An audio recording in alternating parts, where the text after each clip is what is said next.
അള്ളാഹുവിന്റെ അസ്തിത്വത്തിനെ നിഷേധിക്കുന്ന യുക്തിവാദികൾ ഉന്നയിക്കുന്ന ഒരു ചോദ്യമാണ്, അള്ളാഹുവിനെ നാം കാണുന്നില്ല, അതുകൊണ്ട് അള്ളാഹു ഉണ്ട് എന്ന് അംഗീകരിക്കുകയും വിശ്വസിക്കുകയും ചെയ്യുന്നില്ല. സർവസാധാരണമായ യുക്തിവാദികളും നിരീശ്വരവാദികളും ഉന്നയിക്കുന്ന ഒരു ചോദ്യമാണ്. ലോകത്ത് ജീവിച്ച് കഴിഞ്ഞുപോയ വലിയൊരു പണ്ഡിതനുണ്ടായിരുന്നു, മൗലാന ഉമർ സാഹിബ് പാലൻപൂരി റഹിമഹുല്ലാഹ്. മഹാനവറുകൾ ഒരിക്കൽ ബംഗ്ലാദേശിൽ തബ്ലീഗിന്റെ സമ്മേളനം കഴിഞ്ഞ് വിമാനത്തിൽ ജപ്പാനിലേക്ക് യാത്ര ചെയ്യുമ്പോൾ വിമാനത്തിൽ അദ്ദേഹത്തിന്റെ സഹയാത്രികനായി കൂട്ടത്തിലുണ്ടായിരുന്നത് ഒരു യുക്തിവാദിയായ ഡോക്ടറായിരുന്നു. യുക്തിവാദിയായ ഡോക്ടർ മൗലാന ഉമർ സാഹിബ് പാലൻപൂരി എന്ന പണ്ഡിതനോട് ചോദിക്കുകയുണ്ടായി, നിങ്ങൾ ദൈവവിശ്വാസിയാണ് എന്ന് തോന്നുന്നുണ്ടല്ലോ. പണ്ഡിതനായ മൗലാന ഉമർ സാഹിബ് പാലൻപൂരി റഹിമഹുല്ലാഹ് പറയുകയുണ്ടായി, അതെ, ഞാൻ ദൈവവിശ്വാസിയാണ് എന്ന് മാത്രമല്ല, അള്ളാഹുവിന്റെ ഏകത്വത്തിലേക്കും അവന്റെ അസ്തിത്വത്തിലേക്കും ജനങ്ങളെ ക്ഷണിക്കുന്ന ഒരു പ്രബോധകൻ കൂടിയാണ്. യുക്തിവാദിയായ ആ ഡോക്ടർ പണ്ഡിതനായ മൗലാന ഉമർ സാഹിബ് പാലൻപൂരി റഹിമഹുല്ലാഹയോട് പറയുകയുണ്ടായി, നിങ്ങൾ ഏതൊരു അള്ളാഹുവിൽ വിശ്വസിക്കുന്നോ ആ അള്ളാഹ് ഉണ്ട് എന്നുകൂടി ഞാൻ അംഗീകരിക്കുന്നില്ല. പണ്ഡിതനായ മൗലാന ഉമർ സാഹിബ് പാലൻപൂരി റഹിമഹുല്ലാഹ് ചോദിക്കുകയുണ്ടായി, എന്തുകൊണ്ടാണ് അള്ളാഹുവിന്റെ അസ്തിത്വം നിങ്ങൾ അംഗീകരിക്കാത്തത്? യുക്തിവാദിയായ ആ ഡോക്ടർ പറഞ്ഞു, അള്ളാഹ് എന്ന് നിങ്ങൾ പറയുന്ന ഈ സങ്കല്പത്തെ ഇന്നോളം ഞാൻ കണ്ടിട്ടില്ല, അതിന് നിങ്ങൾക്ക് കാണിച്ചു തരാമോ? അങ്ങനെയെങ്കിൽ അള്ളാഹ് ഉണ്ട് എന്ന് ഞാൻ അംഗീകരിക്കുകയും വിശ്വസിക്കുകയും ചെയ്യാം. പണ്ഡിതനായ മൗലാന ഉമർ സാഹിബ് പാലൻപൂരി റഹിമഹുല്ലാഹ് യുക്തിവാദിയായ നിരീശ്വരവാദിയായ ആ ഡോക്ടറോട് പറയുകയുണ്ടായി, ഡോക്ടർ സാഹിബ്, നിങ്ങൾ ധാരാളം കാര്യങ്ങളെ കാണാതെ തന്നെ ഉണ്ട് എന്ന് അംഗീകരിക്കുകയും വിശ്വസിക്കുകയും ചെയ്യുന്നുണ്ട്. യുക്തിവാദിയായ ഡോക്ടർ പറഞ്ഞു, കാണാത്തൊരു കാര്യം ഉണ്ട് എന്ന് എങ്ങനെയാണ് ഞാൻ വിശ്വസിക്കുകയും അംഗീകരിക്കുകയും ചെയ്യുന്നത്? ഒരിക്കലും സാധ്യമല്ല. പണ്ഡിതനായ മൗലാന ഉമർ സാഹിബ് പാലൻപൂരി റഹിമഹുല്ലാഹ് യുക്തിവാദിയായ ഡോക്ടറോട് ചോദിക്കുകയുണ്ടായി, നിങ്ങളുടെ ശരീരത്തിൽ ജീവനുണ്ടോ? ആ ഡോക്ടർ ആശ്ചര്യപ്പെട്ടു പോയി, ജീവനുണ്ട്, ജീവനില്ലാതെ എങ്ങനെയാണ് അന്തരീക്ഷത്തിലൂടെ പറക്കുന്ന ഈ വിമാനത്തിൽ ഞാൻ യാത്ര ചെയ്യുന്നത്? പണ്ഡിതനായ മൗലാന ഉമർ സാഹിബ് പാലൻപൂരി റഹിമഹുല്ലാഹ് അടുത്ത ചോദ്യം, ആ ജീവനെ നിങ്ങൾ കണ്ടിട്ടുണ്ടോ? ഒന്ന് കാണിക്കാമോ? ആർക്കെങ്കിലും ആ ജീവനെ ഒന്ന് കാണിച്ചു കൊടുക്കാമോ? ഡോക്ടർ ആശ്ചര്യഭരിതനായി പറഞ്ഞു, ജീവനെ ഞാൻ കണ്ടിട്ടില്ല, ആർക്കും കാണിക്കാൻ കഴിയുന്ന ഒരു യാഥാർത്ഥ്യവുമല്ല. പണ്ഡിതനായ മൗലാന ഉമർ സാഹിബ് പാലൻപൂരി റഹിമഹുല്ലാഹ് യുക്തിവാദിയായ ആ ഡോക്ടറോട് പറയുകയുണ്ടായി, കണ്ടോ, നിങ്ങൾ ജീവനെ കാണാതെ, ജീവനെ ആർക്കും കാണിച്ചു കൊടുക്കാൻ സാധ്യമല്ലാതെ നിങ്ങളുടെ ശരീരത്തിൽ ജീവനുണ്ട് എന്ന് അംഗീകരിക്കുകയും വിശ്വസിക്കുകയും ചെയ്തിരിക്കുകയാണ്. വീണ്ടും പണ്ഡിതനായ മൗലാന ഉമർ സാഹിബ് പാലൻപൂരി റഹിമഹുല്ലാഹ് യുക്തിവാദിയായ ആ ഡോക്ടറോട് ചോദിക്കുകയുണ്ടായി, വിമാനത്തിൽ യാത്ര ചെയ്യുന്നവർക്കൊക്കെ ജീവനുണ്ടോ? ഡോക്ടർ പറഞ്ഞു, തീർച്ചയായും ജീവനുണ്ട്, ജീവനില്ലാതെ എങ്ങനെയാണ് ഇവർ യാത്ര ചെയ്യുന്നത്? പണ്ഡിതനായ മൗലാന ഉമർ സാഹിബ് പാലൻപൂരി റഹിമഹുല്ലാഹിന്റെ അടുത്ത ചോദ്യമാണ്, ഈ വിമാനത്തിൽ യാത്ര ചെയ്യുന്നവർക്ക് ജീവനുണ്ട് എന്ന് നിങ്ങൾ പറഞ്ഞു, നിങ്ങളത് കണ്ടിട്ടുണ്ടോ? നിങ്ങൾക്കത് കാണിക്കാൻ കഴിയുമോ? യുക്തിവാദിയായ ഡോക്ടർ പറഞ്ഞു, ഞാൻ കണ്ടിട്ടില്ല, അത് മറ്റൊരാൾക്ക് കാണിക്കാനും പറ്റുന്ന യാഥാർത്ഥ്യമല്ല. പണ്ഡിതനായ മൗലാന ഉമർ സാഹിബ് പാലൻപൂരി റഹിമഹുല്ലാഹ് യുക്തിവാദിയായ ആ ഡോക്ടറോട് പറയുകയുണ്ടായി, ഈ വിമാനത്തിൽ യാത്ര ചെയ്യുന്നവർക്ക് ജീവനുണ്ട് എന്ന് കാണാതെ നിങ്ങൾ അംഗീകരിക്കുകയും വിശ്വസിക്കുകയും ചെയ്തിരിക്കുകയാണ്. വീണ്ടും പണ്ഡിതനായ മൗലാന ഉമർ സാഹിബ് പാലൻപൂരി റഹിമഹുല്ലാഹ് യുക്തിവാദിയായ ആ ഡോക്ടറോട് ചോദിച്ചു, നിങ്ങൾക്ക് ബുദ്ധിയുണ്ടോ? ഡോക്ടർ ആശ്ചര്യഭരിതനായി പോയി, ബുദ്ധിയില്ലാതെ എങ്ങനെയാണ് ഞാൻ മെഡിസിൻ പഠിച്ച് ഇത്രയും വലിയ ഡോക്ടർ ആകുന്നത്? ബുദ്ധിയില്ലാതെ എങ്ങനെയാണ് ഞാൻ ഈ വിമാനത്തിൽ യാത്ര ചെയ്യുന്നത്? തീർച്ചയായും എനിക്ക് ബുദ്ധിയുണ്ട്. പണ്ഡിതനായ മൗലാന ഉമർ സാഹിബ് പാലൻപൂരി റഹിമഹുല്ലാന്റെ അടുത്ത ചോദ്യമാണ്, നിങ്ങൾ ആ ബുദ്ധിയെ കണ്ടിട്ടുണ്ടോ? ഒന്ന് കാണിക്കാവോ? ഡോക്ടർ ഞെട്ടിപ്പോയി. ആ ബുദ്ധിയെ ഞാൻ കണ്ടിട്ടില്ല. മറ്റൊരാൾക്ക് കാണിക്കാൻ പറ്റുന്ന സത്തയല്ല ബുദ്ധി. പണ്ഡിതനായ മൗലാന ഉമർ സാഹിബ് പാലൻപൂരി റഹിമഹുല്ല ആ യുക്തിവാദിയായ ഡോക്ടർക്ക് ഉത്ബോധനം നൽകുകയാണ്. ബുദ്ധിയെ കാണാതെ മറ്റൊരാൾക്ക് കാണിച്ചു കൊടുക്കാൻ സാധ്യമല്ലാതെ നിങ്ങളിൽ ബുദ്ധിയുണ്ട് എന്ന് അംഗീകരിക്കുകയും വിശ്വസിക്കുകയും ചെയ്തിരിക്കുകയാണ്. വീണ്ടും പണ്ഡിതനായ മൗലാന ഉമർ സാഹിബ് പാലൻപൂരി റഹിമഹുല്ല യുക്തിവാദിയായ ആ ഡോക്ടറോട് ചോദിച്ചു, ഈ വിമാനത്തിൽ യാത്ര ചെയ്യുന്നവർക്ക് ബുദ്ധിയുണ്ടോ? യുക്തിവാദിയായ ഡോക്ടർ പറഞ്ഞു, തീർച്ചയായും ബുദ്ധിയുണ്ട്. മന്ദബുദ്ധികളല്ല വിമാനത്തിൽ യാത്ര ചെയ്യുന്നത്. തീർച്ചയായും ഇവർക്ക് ബുദ്ധിയും വിവേകവും ഉണ്ട്. പണ്ഡിതനായ മൗലാന ഉമർ സാഹിബ് പാലൻപൂരി റഹിമഹുല്ലാന്റെ അടുത്ത ചോദ്യം, ആ ബുദ്ധിയെ നിങ്ങൾ കണ്ടിട്ടുണ്ടോ? ഈ വിമാനത്തിൽ യാത്ര ചെയ്യുന്ന ഒരാളുടെയെങ്കിലും ബുദ്ധിയെ നിങ്ങൾക്ക് മറ്റൊരാൾക്ക് കാണിക്കാൻ കഴിയുമോ? യുക്തിവാദിയായ ഡോക്ടർ പറഞ്ഞു, എനിക്ക് കാണിക്കാൻ കഴിയില്ല. പണ്ഡിതനായ മൗലാന ഉമർ സാഹിബ് പാലൻപൂരി റഹിമഹുല്ല ആ യുക്തിവാദിയായ ഡോക്ടറോട് ചോദിക്കുകയുണ്ടായി, നിങ്ങൾ ബുദ്ധിയെ കാണാതെ, ബുദ്ധിയെ മറ്റൊരാൾക്ക് കാണിച്ചു കൊടുക്കാൻ സാധ്യമല്ലാതെ തന്നെ ഈ വിമാനത്തിൽ യാത്ര ചെയ്യുന്നവർക്കൊക്കെ ബുദ്ധിയുണ്ട് എന്ന് അംഗീകരിക്കുകയും വിശ്വസിക്കുകയും ചെയ്തിരിക്കുകയാണ്. വീണ്ടും പണ്ഡിതനായ മൗലാന ഉമർ സാഹിബ് പാലൻപൂരി റഹിമഹുല്ല യുക്തിവാദിയായ ഡോക്ടറോട് ചോദിക്കുകയുണ്ടായി, ഡോക്ടർ സാഹിബ്, നിങ്ങളുടെ അടുക്കൽ ധാരാളം രോഗികൾ വരാറുണ്ട്. അവരുടെ ശരീരം പരിശോധിച്ച് നിങ്ങൾ അയണിന്റെ ഗുളിക നൽകാറുണ്ട്, അല്ലെങ്കിൽ അയണിന്റെ ടോണിക് നൽകാറുണ്ട്. ഏതെങ്കിലും മനുഷ്യ ശരീരത്തിൽ നിങ്ങൾ അയണിന്റെ, ഇരുമ്പിന്റെ അംശത്തിനെ കണ്ടിട്ടുണ്ടോ? മറ്റൊരാൾക്ക് കാണിക്കാൻ കഴിയുമോ? യുക്തിവാദിയായ ആ ഡോക്ടർ പറഞ്ഞു, ഒരാളുടെയും ശരീരത്തിൽ ഞാൻ ഇരുമ്പിന്റെ അംശം കണ്ടിട്ടില്ല. തെളിവുകളുടെ അടിസ്ഥാനത്തിലാണ് നിങ്ങളുടെ ശരീരത്തിൽ അയണിന്റെ കുറവുണ്ട് എന്ന് ഞാൻ പ്രഖ്യാപിക്കുകയും അതിനു വേണ്ടുന്ന ചികിത്സയും മരുന്നും നൽകുകയും ചെയ്യുന്നത്. പണ്ഡിതനായ മൗലാന ഉമർ സാഹിബ് പാലൻപൂരി റഹിമഹുല്ല പറഞ്ഞു, നിങ്ങളുടെ മനുഷ്യ ശരീരത്തിൽ അയണിന്റെ അംശം കാണാതെ മറ്റൊരാൾക്ക് കാണിച്ചു കൊടുക്കാൻ സാധ്യമല്ലാതെ എല്ലാ മനുഷ്യരുടെയും ശരീരത്തിൽ അയണിന്റെ, ഇരുമ്പിന്റെ അംശമുണ്ട് എന്ന് അംഗീകരിക്കുകയും വിശ്വസിക്കുകയും ചെയ്തിരിക്കുകയാണ്. ഇതുപോലെ ബൃഹത്തായ ഭൂമി, താരനിബിഡമായ നീലാകാശം, തിരതല്ലുന്ന സമുദ്രം, ഇതൊക്കെ ഇതിനൊരു സൃഷ്ടാവുണ്ട് എന്നതിലേക്കുള്ള വ്യക്തമായ തെളിവല്ലേ, സൂചനയല്ലേ? ഒരു മനുഷ്യന്റെ ജീവൻ കാണാതെ നിങ്ങൾ അടയാളങ്ങളുടെ അടിസ്ഥാനത്തിൽ ജീവനുണ്ട് എന്ന് അംഗീകരിച്ചു എങ്കിൽ, ബുദ്ധിയെ കാണാതെ അടയാളങ്ങളുടെ അടിസ്ഥാനത്തിൽ ബുദ്ധിയുണ്ട് എന്ന് അംഗീകരിക്കുകയും വിശ്വസിക്കുകയും ചെയ്തു എങ്കിൽ, അയണിന്റെ അംശം കാണാതെ അയണിന്റെ അംശം മനുഷ്യ ശരീരങ്ങളുടെ ഉള്ളിൽ സന്നിവേശിച്ചിട്ടുണ്ട് എന്ന് അംഗീകരിക്കുകയും വിശ്വസിക്കുകയും ചെയ്യുന്നു എങ്കിൽ, ബൃഹത്തായി ഭൂമിയും താരനിബിഡമായ നീലാകാശവും തിരതല്ലുന്ന സമുദ്രവും ഇതിനൊരു സൃഷ്ടാവുണ്ട് എന്നതിലേക്കുള്ള അടയാളവും തെളിവുമല്ലേ? ആ യുക്തിവാദിയായ ഡോക്ടർ അപ്പോൾ തന്നെ ചൊല്ലി, അശ്ഹദു അല്ലാ ഇലാഹ ഇല്ലല്ലാഹ് വ അശ്ഹദു അന്ന മുഹമ്മദർ റസൂലുള്ളാഹ്. മനുഷ്യ ശരീരത്തിന്റെ ഏതാനും സംഗതികൾ, 3 കാര്യങ്ങളാണ് അള്ളാഹുവിന്റെ അസ്തിത്വം സമർത്ഥമായി സമർത്ഥിക്കാൻ വേണ്ടി പണ്ഡിതനായ യുക്തിവാദിയായ ഡോക്ടറുടെ മുന്നിൽ സമർപ്പിച്ചത്. 1 മനുഷ്യ ശരീരത്തിന്റെ ജീവൻ, 2 മനുഷ്യ ശരീരത്തിന്റെ ബുദ്ധി, 3 മനുഷ്യന്റെ ശരീരത്തിൽ സന്നിവേശിച്ചിരിക്കുന്ന അയണിന്റെ അംശം. അപ്പൊ യഥാർത്ഥത്തിൽ അള്ളാഹുവിന്റെ അസ്തിത്വം ഉണ്ട് എന്നതിന് മനസ്സിലാക്കാൻ വേണ്ടി മനുഷ്യ ശരീരം തന്നെ മതിയായതാണ്. അതുകൊണ്ടാണ് വിശുദ്ധ ഖുർആനിൽ അല്ലാഹു സുബ്ഹാനഹു വ തആല വഫീ അൻഫുസികും അഫലാ തുബ്സിറൂൻ, നിങ്ങൾ നിങ്ങളുടെ ശരീരങ്ങളെ നോക്കി ചിന്തിക്കുന്നില്ലേ?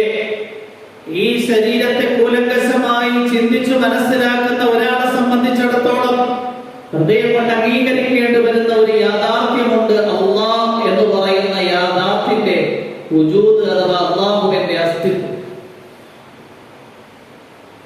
അല്ലാമ ജലാലുദ്ദീൻ റൂമി റഹിമഹുല്ലാഹ് 6-ാം നൂറ്റാണ്ടിൽ ജീവിച്ചിരുന്ന വലിയ ഒരു തത്വജ്ഞാനിയാണ്. അദ്ദേഹം എഴുതിയ വിഖ്യാതമായ ഒരു കൃതിയുണ്ട് മസ്നവി.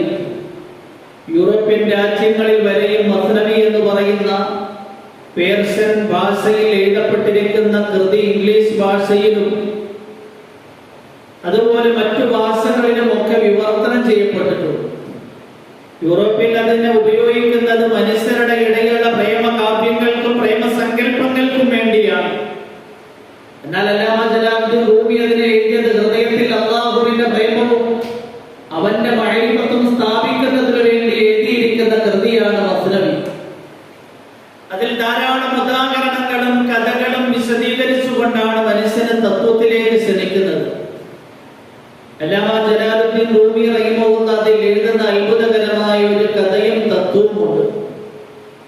ഒരു രത്നവ്യാപാരി അമൂല്യമായ വൈഡൂര്യക്കല്ലുമായി യാത്ര ചെയ്യുമ്പോൾ അദ്ദേഹത്തിന്റെ സഹയാത്രികനായ കൂട്ടത്തിൽ ഒരു കള്ളൻ കൂടി. ചലനങ്ങളിൽ നിന്ന് രത്നവ്യാപാരി മനസ്സിലാക്കി തന്റെ സഹയാത്രികൻ കള്ളനാണ് എന്ന്. രാത്രി അവർ ഒരുമിച്ച് ഭക്ഷണം കഴിച്ചു. ഉറങ്ങാൻ സമയമായപ്പോൾ കള്ളൻ തന്റെ പ്രാഥമിക ആവശ്യങ്ങൾ നിർവഹിക്കാൻ വേണ്ടി പോയ സന്ദർഭം നോക്കി രത്നവ്യാപാരി തന്റെ കയ്യിൽ ഉണ്ടായിരുന്ന അമൂല്യമായ വൈഡൂര്യക്കല്ല് കള്ളന്റെ ബാഗിൽ ഒളിപ്പിച്ചു. എന്നിട്ട് രത്നവ്യാപാരി നല്ലതുപോലെ ഉറങ്ങി.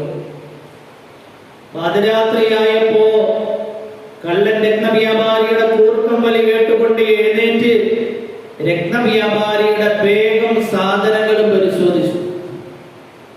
വെളുക്കുന്നത് വരെ ബാഗും പാന്റും ഷർട്ടും ഒക്കെ പരിധി നോക്കിയെങ്കിലും വൈഡൂര്യക്കല്ല് കിട്ടിയില്ല. കാരണം കള്ളന്റെ ബാഗിലാണ് ഒളിപ്പിച്ചിരിക്കുന്നത്. കള്ളൻ രാവിലെ അയാളുടെ പ്രാഥമിക ആവശ്യം നിർവഹിക്കാൻ വേണ്ടി പോയ സന്ദർഭം നോക്കി രത്നവ്യാപാരി കള്ളന്റെ ബാഗിൽ ഒളിപ്പിച്ചിരുന്ന വൈഡൂര്യക്കല്ല് എടുത്തു പോക്കറ്റിൽ നിക്ഷേപിച്ചു. യാത്ര തുടർന്നു. കള്ളൻ ഞെട്ടിപ്പോയി. രാത്രി മറഞ്ഞുപോയ വൈഡൂര്യക്കല്ല് പകല് രത്നവ്യാപാരിയുടെ പോക്കറ്റിൽ മിന്നിത്തിളങ്ങുകയാണ്. രാത്രി ഇതെങ്ങോട്ട് പോയി? പിറ്റേ രാത്രിയും ഇതേ കഥ. മൂന്നാമത്തെ രാത്രിയും ഇതേ കഥ. 3 രാത്രി കള്ളന്റെ ഉറക്കം പോയി. രത്നവ്യാപാരി നന്നായി ഉറങ്ങി. 4ാമത്തെ ദിവസമായപ്പോൾ കള്ളൻ രത്നവ്യാപാരിയോട് ചോദിച്ചു, പകലിൽ നിങ്ങളുടെ പോക്കറ്റിൽ മിന്നിത്തിളങ്ങുന്ന ഈ വൈഡൂര്യക്കല്ല് രാത്രി എങ്ങോട്ട് മറയുന്നു? രത്നവ്യാപാരി പറഞ്ഞു, എടാ വിട്ടി, എടാ പൊമ്പര വിട്ടി, നീ വൈഡൂര്യക്കല്ലിനെ പരുതിക്കൊണ്ട് എന്റെ ബാഗും എന്റെ സാധനങ്ങളും പരിശോധിച്ചതിൽ നിന്ന് അല്പസമയം ഒഴിവാക്കിയെടുത്ത് സ്വന്തം സാധനം ഒന്ന് പരുതുകയും പരിശോധിക്കുകയും ചെയ്തിരുന്നു എങ്കിൽ അതിൽ നിന്ന് ഈ വൈഡൂര്യക്കല്ല് കിട്ടുമായിരുന്നു. അല്ലാമ ജലാലുദ്ദീൻ റൂമി ഈ കഥ എഴുതിയിട്ട് തത്വത്തിലേക്ക് ക്ഷണിക്കുകയാണ്. ഇതുപോലെ അള്ളാഹു ഉണ്ടോ എന്ന് പരിശോധിക്കാൻ വേണ്ടി മനുഷ്യൻ ഗ്രഹങ്ങളിലേക്കും ഉപഗ്രഹങ്ങളിലേക്കും യാത്ര ചെയ്യുകയാണ്. എടാ വിഡ്ഢി, അള്ളാഹു ഉണ്ട് എന്ന് പരിശോധിക്കാൻ വേണ്ടി നീ ഗ്രഹങ്ങളിലേക്കും ഗാലക്സികളിലേക്കും ഉപഗ്രഹങ്ങളിലേക്കും യാത്ര ചെയ്യേണ്ടെന്ന് ആവശ്യമില്ല. നേരെ മറിച്ച് നിന്നിൽ തന്നെ അള്ളാഹു ഉണ്ട്. നീ നിന്റെ ശരീരത്തെ പരിശോധിച്ചു കഴിഞ്ഞാൽ അറിയാതെ നീ അംഗീകരിക്കേണ്ടി വരും അല്ലാഹുവിന്റെ അസ്തിത്വത്തിനെ. ഏതൊരാൾ തന്റെ ശരീരത്തിനെ അറിഞ്ഞോ അവൻ അവന്റെ രക്ഷിതാവിനെ അറിഞ്ഞോ. കാരണം അത്രയും ഉത്കൃഷ്ടമായി അത്രയും നല്ല ഘടനയിലാണ് മനുഷ്യ ശരീരത്തിന്റെ സൃഷ്ടിപ്പ്. വിശുദ്ധ ഖുർആനിൽ അല്ലാഹു സുബ്ഹാനഹു വ തആല സൂറത്ത് തീനിൽ സത്യം ചെയ്തുകൊണ്ടൊരു യാഥാർത്ഥ്യം പറയുന്നുണ്ട്. ബിസ്മില്ലാഹിർ റഹ്മാനിർ റഹീം വത്തീനി വസ്സൈതൂൻ വതൂരി സീനീന വഹാദൽ ബലദിൽ അമീൻ ലഖദ് ഖലഖനൽ ഇൻസാന ഫീ അഹ്സനി തഖ്വീം അത്തിമരത്തിനെ തന്നെയാണ് സത്യം. വസ്സൈതൂൻ സൈതൂൻ വൃക്ഷത്തെ തന്നെയാണ് സത്യം. വതൂരി സീനീന സീനാ പർവതത്തിനെ തന്നെയാണ് സത്യം. വഹാദൽ ബലദിൽ അമീൻ നിർഭയമായ മക്കയെ തന്നെയാണ് സത്യം. ലഖദ് ഖലഖനൽ ഇൻസാൻ തീർച്ചയായും നാം മനുഷ്യനെ സൃഷ്ടിച്ചു ഫീ അഹ്സനി തഖ്വീം ഏറ്റവും ഉത്കൃഷ്ടമായ ഘടനയിലും രീതിയിലും മനുഷ്യന്റെ സൃഷ്ടിപ്പോളം ഉത്കൃഷ്ടമായ മറ്റൊരു സൃഷ്ടിപ്പ് ലോകത്തില്ല.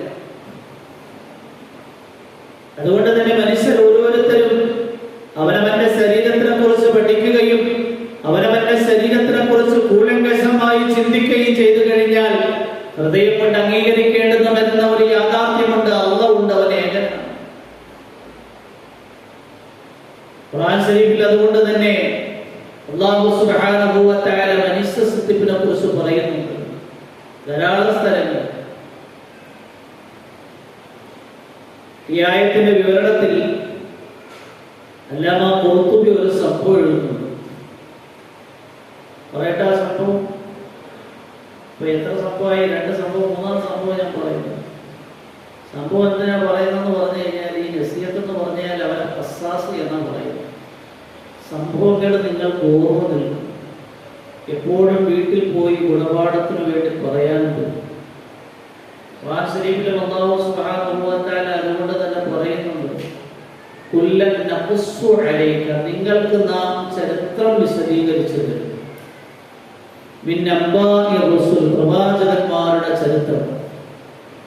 ആ ചരിത്രത്തിലൂടെ നാം നുസബ്ബിതു ബിഹി ഫുആദക, ഹൃദയങ്ങളെ ഈമാനിയായി ഉറപ്പുവരുത്തും.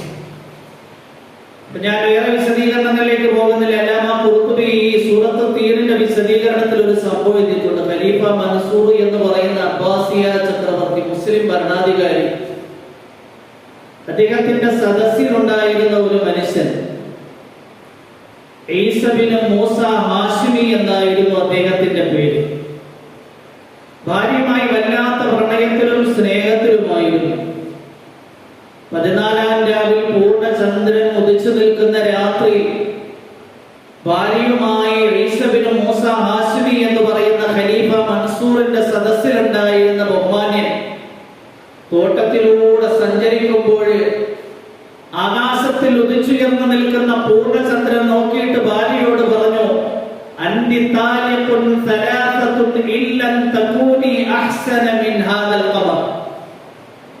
എടി പെണ്ണേ, നീ 3 തലാഖ്, നിനക്ക് ഈ 14-ാം രാവിൽ ഉദിച്ചു നിൽക്കുന്ന ചന്ദ്രനേക്കാൾ സൗന്ദര്യമില്ല എങ്കിൽ. പറഞ്ഞു കഴിഞ്ഞപ്പോഴാ ചിന്തിക്കുന്നത്, ചന്ദ്രനേക്കാൾ സൗന്ദര്യമുള്ള പെണ്ണുങ്ങൾ ആരാ ഉള്ളത്? നമ്മൾ ഓരോരുത്തർ ഇടയ്ക്കിടയ്ക്ക് കണ്ണാടി നോക്കാറുണ്ട്. സ്വന്തമായി നമ്മുടെ സങ്കല്പം എന്ന് പറഞ്ഞാൽ സൂര്യനേക്കാൾ എനിക്ക് സൗന്ദര്യമുണ്ട് എന്ന്. ചന്ദ്രനേക്കാൾ സൗന്ദര്യമുള്ള ഏതെങ്കിലും പെണ്ണ് ദുനിയാവിലുണ്ടോ? ഇല്ല. 2 പേരും 2 മുറിയിലായി.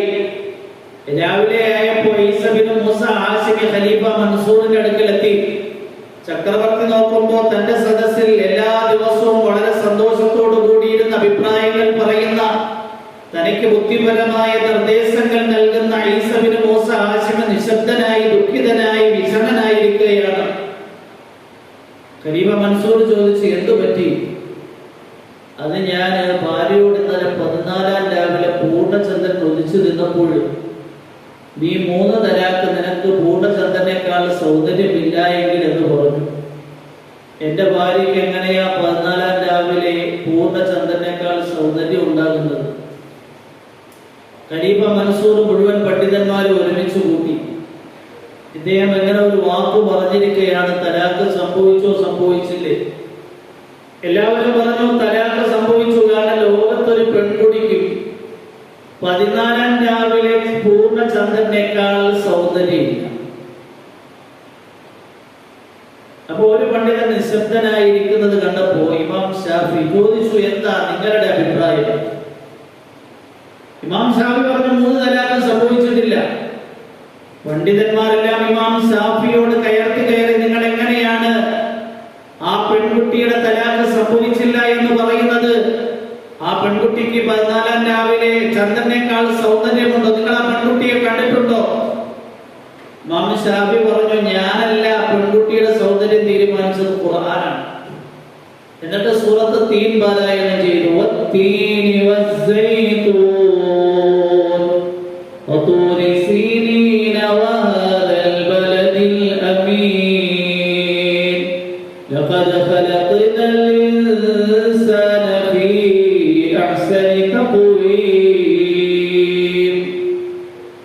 ഈ സൂറത്തിൽ അല്ലാഹു പറയുന്നു, ലഖദ് ഖലഖനൽ ഇൻസാൻ, തീർച്ചയായും നാം മനുഷ്യനെ സൃഷ്ടിച്ചു, ഫീ അഹ്സനി തഖ്വീം, ഏറ്റവും സൗന്ദര്യമുള്ള ഘടനയിലും രീതിയിലും. അതുകൊണ്ട് ഏറ്റവും അഹ്സൻ എന്ന് പറഞ്ഞാൽ ഏറ്റവും സൗന്ദര്യമുള്ളത് എന്ന്. അതുകൊണ്ട് അള്ളാഹു പറഞ്ഞത് വെച്ച് ചന്ദ്രനേക്കാൾ, സൂര്യനേക്കാൾ, ബാക്കി മുഴുവൻ സൃഷ്ടിചരാചരങ്ങളെക്കാൾ മനുഷ്യന് സൗന്ദര്യമുണ്ട്. അതുകൊണ്ടാണ് 3 തലാഖ് സംഭവിച്ചിട്ടില്ല എന്ന് ഞാൻ പറഞ്ഞു. ആരും കല്യാണം കഴിഞ്ഞിട്ട് ഭർത്താവിനോട് ഇങ്ങനെ ഒരു വാക്ക് പറയാൻ വേണ്ടി പറഞ്ഞിട്ട് പിന്നെ ഉസ്താദിന്റെ നമ്പറൊന്ന് ചോദിച്ചിട്ട് ഉസ്താദിനെ വിളിച്ച് ഇറങ്ങിയാക്കാൻ വേണ്ടി നിൽക്കരുത്. അപ്പൊ യഥാർത്ഥത്തിൽ മനുഷ്യൻ അവന്റെ ശരീരത്തിനെ കുറിച്ച് ചിന്തിച്ചാൽ തന്നെ അള്ളാഹു ഉണ്ട് എന്ന് അംഗീകരിക്കേണ്ടി വരും. യുക്തിവാദികളുടെ ചോദ്യം, അള്ളാഹ് എന്ന സങ്കല്പത്തിനെ ഞങ്ങൾ കാണുന്നില്ല, അതുകൊണ്ട് ഉണ്ട് എന്ന് അംഗീകരിക്കുന്നു. കാണാത്ത ധാരാളം കാര്യങ്ങൾ മനുഷ്യൻ തെളിവുകളുടെ അടിസ്ഥാനത്തിൽ ഉണ്ട് എന്ന് അംഗീകരിക്കുകയും വിശ്വസിക്കുകയും ചെയ്യുന്നുണ്ട്. അതുകൊണ്ട് തീർച്ചയായും അല്ലാഹുവിന്റെ അസ്തിത്വം ഉണ്ട് എന്നതിനുള്ള ഏറ്റവും ബൃഹത്തരമായ തെളിവ് നമ്മുടെ ഈ ശരീരം തന്നെ. ഇനി രണ്ടാമത്തെ ഒരു തെളിവുണ്ട് ഈ പ്രപഞ്ചം. നമ്മൾ ഈ കാണുന്ന നഗ്ന നേത്രങ്ങൾ കൊണ്ട് കാണുന്ന ഭൂമിയും ആകാശവും സൂര്യനും ചന്ദ്രനും നക്ഷത്രങ്ങളും പക്ഷിപർവാദികളും ജന്തുക്കളും വൃക്ഷങ്ങളും ഒക്കെ അല്ലാഹു ഉണ്ട് എന്നതിനുള്ള തെളിവാണ്. അള്ളാഹുവിനെ മനസ്സിലാക്കാൻ വേണ്ടി തന്നെ അള്ളാഹുവിന്റെ അസ്തിത്വം, അതായത് അല്ലാഹു ഉണ്ട് എന്ന യാഥാർത്ഥ്യം അംഗീകരിക്കുന്നതിന് വേണ്ടി തന്നെ അള്ളാഹുവിന്റെ വഹദാനിയത്ത്, അള്ളാഹുവിന്റെ ഏകത്വം എല്ലാവർക്കും ഗ്രഹിക്കാൻ വേണ്ടിയാണ് വിശുദ്ധ ഖുർആനിൽ ആലാഉള്ള അള്ളാഹുവിന്റെ അനുഗ്രഹങ്ങളും അള്ളാഹുവിന്റെ പ്രാപഞ്ചികമായ സൃഷ്ടി വൈഭവങ്ങളെ കുറിച്ച് നന്നായി വിവരിച്ചിരിക്കുന്നത്. വിശുദ്ധ ഖുർആനിൽ 5 വിജ്ഞാന ശാഖയുണ്ട്. അതിൽപ്പെട്ട ഒരു വിജ്ഞാന ശാഖ തന്നെ അത്തദ്കീറു ബി ആലാഇല്ലാഹ്, അള്ളാഹുവിന്റെ അനുഗ്രഹങ്ങൾ, അള്ളാഹുവിന്റെ പ്രാപഞ്ചിക സൃഷ്ടി വൈഭവങ്ങളെ കുറിച്ചുള്ള വിവരണമാണ്. സൂറത്തുൽ ബഖറ മുതലുള്ള ആയത്തുകൾ പരിധിക്കഴിഞ്ഞാൽ നമുക്ക് കാണാൻ കഴിയും. ഇന്ന ഫീ ഖൽഖിസ് സമാവാതി വൽ അർദ് വഖ്തിലാഫിൽ ലൈലി വൻ നഹാർ വൽ ഫുൽകിൽ ലതീ തജ്രി ഫിൽ ബഹരി ബിമാ യൻഫഉൻ നാസ് വമാ അൻസലല്ലാഹു മിനസ് സമാഇ മിൻ മാഇൻ ഫഅഹ്യാ ബിഹിൽ അർദ ബഅദ മൗതിഹാ وبث فيها من كل دابة وتصريف الرياح والسحاب المسخر بين السماء والأرض لآيات لقوم يعقلون.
ഇന്ന ഫീ ഖൽഖിസ് സമാവാതി വൽ അർദ്, തീർച്ചയായും ആകാശഭൂമികളുടെ സൃഷ്ടിപ്പിലുണ്ട്.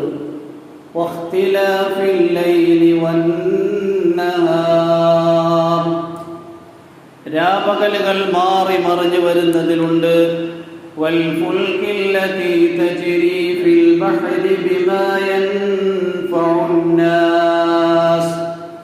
ജനങ്ങൾക്ക് പ്രയോജനപ്രദമാകുന്ന സാധനങ്ങളെയും വഹിച്ചുകൊണ്ട് സമുദ്രത്തിലൂടെ സഞ്ചരിക്കുന്ന കപ്പൽ അള്ളാഹുവിൻ്റെ അത്ഭുതകരമായ ഒരു ദൃഷ്ടാന്തമാണ്. നമ്മുടെ കേരളത്തിലെ തന്നെ ഏറ്റവും ഉയർന്ന കപ്പൽ അറേബ്യൻ സീ എന്ന കപ്പലാണ്. ഒരിക്കലും ഞാൻ കൊച്ചി തുറമുഖത്ത് നിന്ന് മിനിക്കോയി ദ്വീപിലേക്ക് ആ കപ്പലിൽ യാത്ര ചെയ്തു. വൈകുന്നേരം 6 മണിക്ക് കൊച്ചി തുറമുഖത്ത് നിന്ന് പുറപ്പെട്ട ആ കപ്പൽ പിറ്റേന്ന് രാവിലെ 6 മണിക്കാണ് മിനിക്കോയി ദ്വീപിലെത്തിയത്. പാതിരാത്രിയായപ്പോൾ ഞങ്ങളുടെ കൂട്ടുകാര് കപ്പലിൻ്റെ മുകളിൽ പോയി കപ്പിത്താനോട് ചോദിക്കുകയുണ്ടായി, 12 മണിക്കൂർ കൊണ്ട് എങ്ങനെയാണ് കൊച്ചി തുറമുഖത്ത് നിന്ന് നിങ്ങൾ മിനിക്കോയി ദ്വീപിൽ ഈ കപ്പലിനെ എത്തിക്കുന്നത്? ആ കപ്പിത്താൻ ഒരു അമുസ്ലിമായിരുന്നു. അദ്ദേഹം പറയുകയുണ്ടായി, കാറ്റിൻ്റെ ഗതി അനുകൂലമാക്കുന്നതിനുള്ള സാങ്കേതിക വിദ്യയാണ് ഇതിൻ്റെ ഉള്ളിലുള്ളത്. കപ്പലിനെ യഥാർത്ഥത്തിൽ 12 മണിക്കൂർ കൊണ്ട് മിനിക്കോയി ദ്വീപിൽ എത്തിക്കേണ്ടുന്നത് ആകാശത്തിൻ്റെ തമ്പുരാനാണ്. ആ കപ്പൽ ചലിപ്പിക്കുന്ന കപ്പിത്താന് വരെയും അറിയാം യഥാർത്ഥത്തിൽ ഈ കപ്പലിനെ ശരിയായ നിലയിൽ സമുദ്രത്തിൻ്റെ പ്രതലത്തിലൂടെ സഞ്ചരിപ്പിച്ച് ലക്ഷ്യസ്ഥാനത്ത് എത്തിക്കേണ്ടുന്നത് അള്ളാഹുവാണ് എന്ന്. ഖുർആനിൽ അല്ലാഹു പറയുന്നുണ്ട്,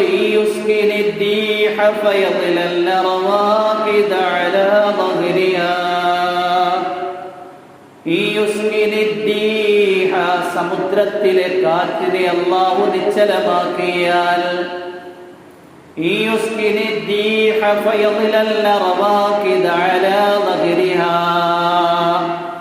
കപ്പലുകൾ സമുദ്രത്തിലൂടെ സഞ്ചരിക്കാൻ കഴിയാതെ സമുദ്രത്തിന്റെ പ്രതലത്തിൽ അങ്ങനെ തന്നെ നിശ്ചലമായി നിന്നുപോകും. യഥാർത്ഥത്തിൽ 10 കണക്കിന് ഭാരമുള്ള കപ്പല് സമുദ്രത്തിന്റെ ആഴത്തട്ടിലേക്ക് മുങ്ങിപ്പോകുന്നില്ല എന്നു മാത്രമല്ല, കപ്പലിൽ യാത്ര ചെയ്യുന്നവരും മുങ്ങിപ്പോകുന്നില്ല.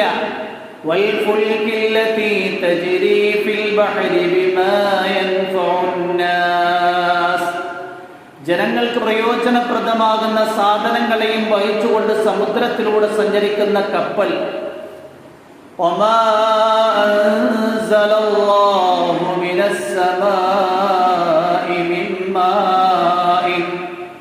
ആകാശത്തിൽ നിന്ന് ഭൂമിയിലേക്ക് വർഷിക്കുന്ന മഴ.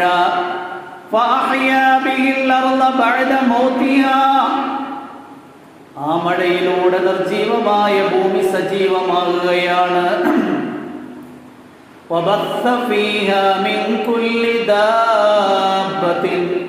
ഭൂമിയിൽ അല്ലാഹു സൃഷ്ടിച്ച് വിധാനിച്ചിരിക്കുന്ന ജന്തുക്കൾ. കാറ്റിന്റെ ഗതിമാറ്റം.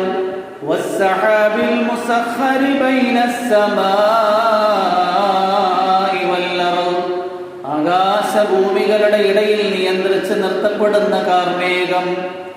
ഈ പ്രാപഞ്ചികമായ സൃഷ്ടി വൈഭവങ്ങളെ കുറിച്ച് വിശദീകരിച്ചിട്ട് അല്ലാഹു പറയുന്നു, ലആയാത്തിന്, ഇതൊക്കെ തെളിവുകളാണ്, ഇതൊക്കെ ദൃഷ്ടാന്തങ്ങളാണ്, ലിഖൗമി യഅഖിലൂൻ, ചിന്തിക്കുന്ന ജനസമൂഹത്തിന്. ഇത്രയും ബൃഹത്തായ ഭൂമി വെറുതെ ഉണ്ടായതാണോ? ആകാശം വെറുതെ ഉണ്ടായതാണോ? സൂര്യനും ചന്ദ്രനും വെറുതെ ഉണ്ടായതാണോ?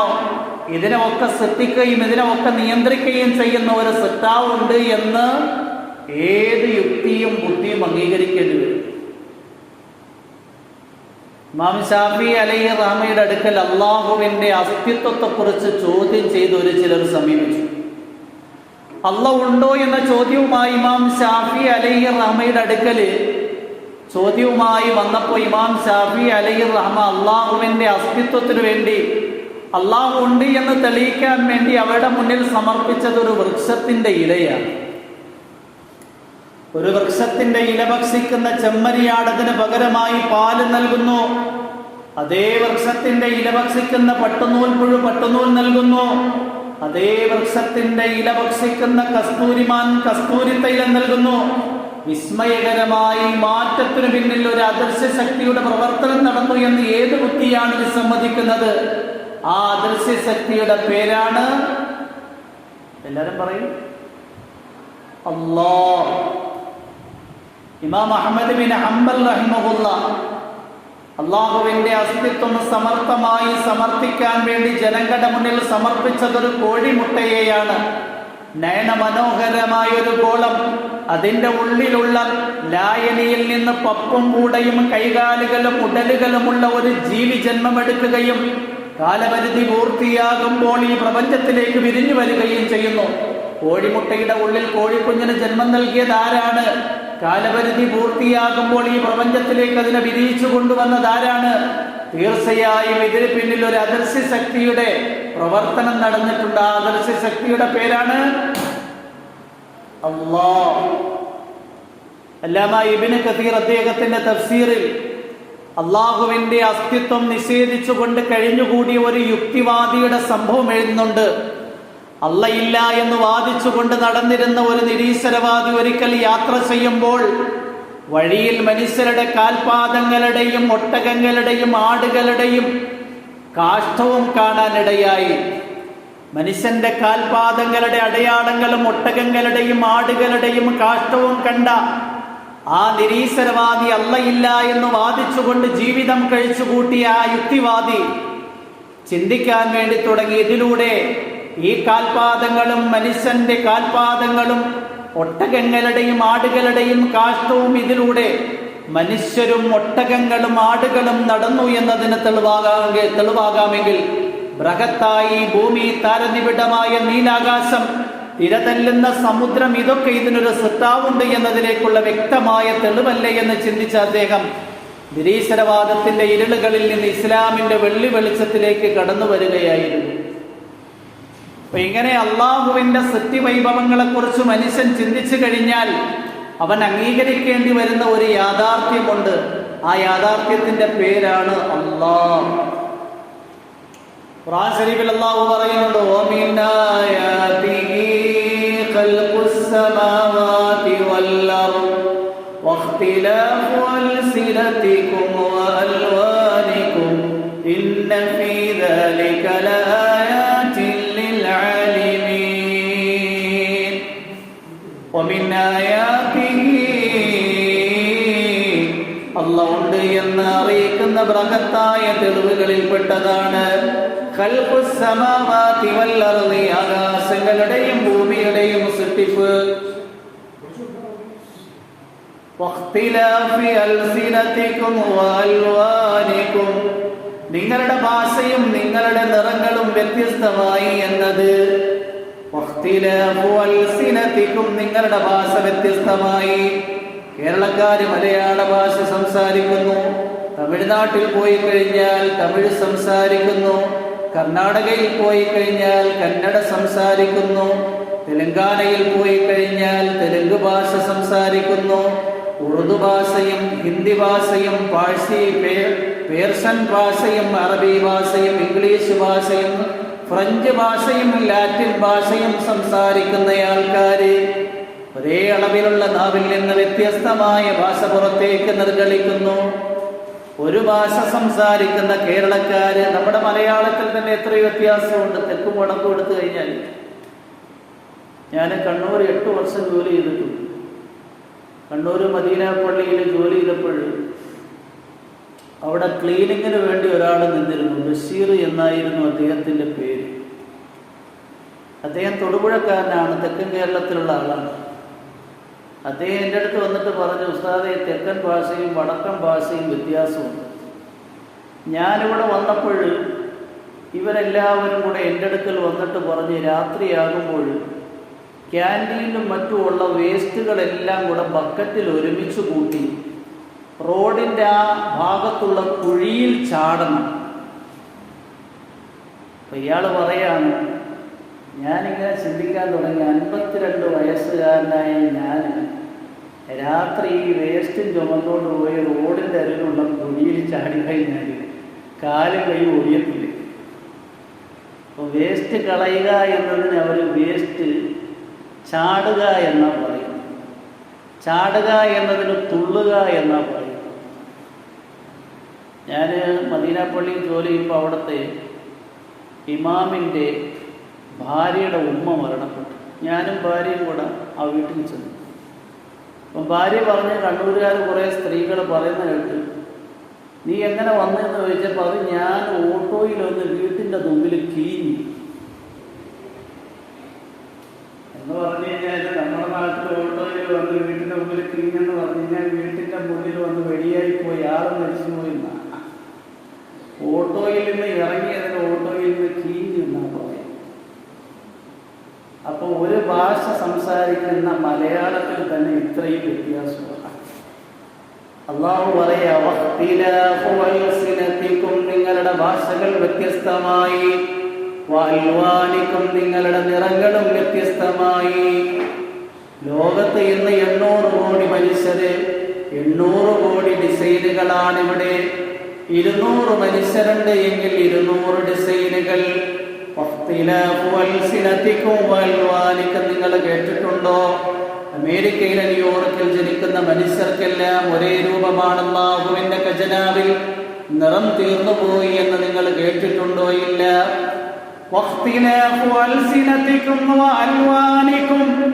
നിങ്ങളുടെ ഭാഷയും നിങ്ങളുടെ നിറവും നിങ്ങളുടെ രൂപവും വ്യത്യസ്തമായി എന്നതിലും ഉണ്ട്.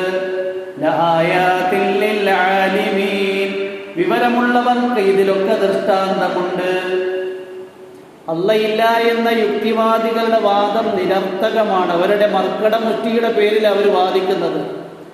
ഖുർആൻ തന്നെ യുക്തിപരമായി മനുഷ്യൻ അവന്റെ ശരീരത്തിലും അവന്റെ പ്രപഞ്ചത്തിനെ കുറിച്ചും ചിന്തിച്ചു കഴിഞ്ഞാൽ അള്ളാഹുവിന്റെ അസ്തിത്വം അംഗീകരിക്കുകയില്ല. ഒരു ചോദ്യത്തിന് മറുപടിയായി അയ്യോ ആയില്ലേ? ഇനി രണ്ടാമതൊരു ചോദ്യമുണ്ട്. എന്താ ചോദ്യം? നമ്മളെയൊക്കെ സൃഷ്ടിച്ചത് അള്ളാഹു. അള്ളാഹനെ സൃഷ്ടിച്ചത് ആര്? ചോദിക്കാറുണ്ടോ? ഇല്ലേ? ഉണ്ടോ? ഇല്ലേ? ആരാ അള്ളാഹനെ സൃഷ്ടിച്ചത്? ആ ചോദ്യം തന്നെ അപ്രസക്തമാണ്. കാരണം അള്ളാഹനെ സൃഷ്ടിച്ച ആര് എന്ന് ചോദിച്ചു കഴിഞ്ഞാൽ അള്ളയും സൃഷ്ടിയാകണം. അള്ള സൃഷ്ടിയല്ലല്ലോ, അള്ളാഹു സൃഷ്ടാവാണ്. ബുദ്ധിപരമായി ഒരു ഉദാഹരണം ഞാൻ പറഞ്ഞുതരാം. ചില ചോദ്യങ്ങൾ തന്നെ അപ്രസക്തമാണ്. നമ്മുടെ നാട്ടിൽ ഒരു മുകുന്ദൻ മേനോൻ ഹോസ്പിറ്റലിൽ അഡ്മിറ്റായി. ഒരാൾ വന്ന് ആ ഹോസ്പിറ്റലിൽ ഉണ്ടായിരുന്ന ഡോക്ടർമാരോടൊക്കെ മുകുന്ദന്റെ വയറ് തള്ളിയിരിക്കുന്നത് കണ്ട്, അല്ല മുകുന്ദൻ മേനോൻ പ്രസവിച്ചത് ആൺകുട്ടിയെയാണോ പെൺകുട്ടിയെയാണോ? ഡോക്ടർമാർ എന്ത് മറുപടിയായിരിക്കും പറയുന്നത്? പറയും,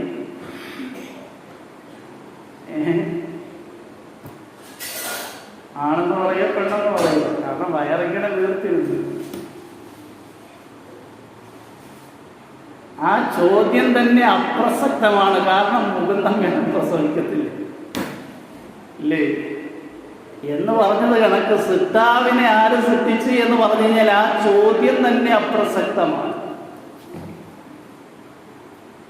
അങ്ങനെ ഒന്ന് ചോദിച്ചു കഴിഞ്ഞാൽ സൃഷ്ടാവിനെ ആര് സൃഷ്ടിച്ചെന്ന്, ആ സൃഷ്ടാവിനെ ആര് സൃഷ്ടിച്ചു, ആ സൃഷ്ടാവിനെ ആര് സൃഷ്ടിച്ചു, പിന്നെ ഈ ലോകത്തൊന്നും ഉണ്ടാകത്തില്ല. രണ്ടാമത് ഞാൻ ലോജിക്ക് യുക്തിപരമായ ഒരു മറുപടി പറയുകയാണ്. ഒരു സ്ഥലത്ത് ഒരു ഓട്ട മത്സരം തീരുമാനിച്ചു. ഓട്ട മത്സരം നിയന്ത്രിക്കുന്നയാൾ പറഞ്ഞു, ഓട്ട മത്സരം തുടങ്ങുന്നതിന് മുമ്പ് ഒരാൾ ഓടിയിരിക്കണം. അയാൾ ഓടുന്നതിന് മുമ്പ് അതിനു മുമ്പ് ഒരാൾ ഓടിയിരിക്കണം. അയാൾ ഓടുന്നതിന് മുമ്പ് അതിനു മുമ്പ് ഒരാൾ ഓടിയിരിക്കണം. ഇങ്ങനെ ആര് ഓടിയാലും ആ മത്സരം തുടങ്ങുന്നതിന് മുമ്പ് ഒരാൾ ഓടിയിരിക്കണം. അവിടെ ഓട്ട മത്സരം നടക്കുള്ളൂ. കാരണം അതിന് മുമ്പ് ആര് ഓടുന്നത്? അതിന് മുമ്പ് ഒരാൾ ഓടണം, അതിന് മുമ്പ് ഒരാളാണ്. പിന്നെ എന്ത് ചെയ്യത്തില്ല, ഓട്ട മത്സരം നടക്കത്തില്ല. ഇതുപോലെ സൃഷ്ടാവിനെ സൃഷ്ടിച്ചതാര്? ഇന്നയാൾ സൃഷ്ടിച്ചു. അയാളെ സൃഷ്ടിച്ചതാര്? ഇന്നയാൾ സൃഷ്ടിച്ചു എന്ന് പറയുകയാണെങ്കിൽ ഇവിടെ ആകാശം ഉണ്ടാവത്തില്ല, ഭൂമി ഉണ്ടാവത്തില്ല, സൂര്യൻ ഉണ്ടാവത്തില്ല, ചന്ദ്രൻ ഉണ്ടാകത്തില്ല, നക്ഷത്രങ്ങൾ ഉണ്ടാകത്തില്ല, ഈ പ്രപഞ്ചം തന്നെ ഉണ്ടാകത്തില്ല. അതുകൊണ്ട് സൃഷ്ടാവിനെ സൃഷ്ടിച്ചതാര് എന്ന ചോദ്യം അപ്രസക്തമാണ്. ഇത് യുക്തിപരമായും യുക്തിപരമായും ബുദ്ധിപരമായും നിരർത്ഥകമായ ഒരു ചോദ്യമാണ്.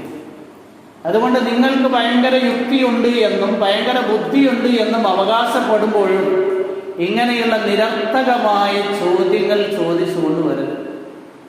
ഉത്തരം ക്ലിയറായ? ഇന്ന് രണ്ട് കാര്യങ്ങൾക്കുള്ള മറുപടിയെ ഞാൻ പറഞ്ഞു. ഒന്ന്, യുക്തിവാദികൾ അള്ള ഇല്ല എന്ന് വാദിക്കുന്നവരുടെ ഒരു വാദം അള്ളായെ കണ്ടിട്ടില്ല, അതുകൊണ്ട് ഞങ്ങൾ വിശ്വസിക്കത്തില്ല. മറുപടി കിട്ടിയോ കിട്ടിയില്ലേ? രണ്ടാമത്, അള്ളാൻ ആരാ ശ്രദ്ധിച്ചത്? മറുപടി കിട്ടിയോ കിട്ടിയില്ലേ? അള്ളാഹു നമുക്ക് അമൽ ചെയ്യാനുള്ള ഭാഗ്യം നൽകി അനുഗ്രഹിക്കുമാറാകട്ടെ. അപ്പൊ കഴിഞ്ഞ ദിവസങ്ങളിലുള്ളതും ഇന്നത്തെ നിങ്ങൾ കേട്ടത് പ്രസംഗം പോലെ കേട്ടിട്ട് പിരിഞ്ഞു പോകുന്നു. അത് വെക്കേഷൻ ക്ലാസ്സിന് വന്ന കുട്ടികളാണെങ്കിലും മദ്രസയിൽ പഠിക്കുന്ന കുട്ടികളാണെങ്കിലും ഒക്കെ നല്ലതുപോലെ എഴുതി തയ്യാറാക്കി ഇത് എപ്പോഴും ഓർമ്മ വയ്ക്കണം. അള്ളാഹു അമൽ ചെയ്യാനുള്ള ഭാഗ്യം നൽകി അനുഗ്രഹിക്കുമാറാകട്ടെ. വആഖിറു ദുആഇ അൽഹംദുലില്ലാഹി റബ്ബിൽ ആലമീൻ. അസ്സലാമു അലൈക്കും വറഹ്മത്തുള്ളാഹി വബറകാതുഹു.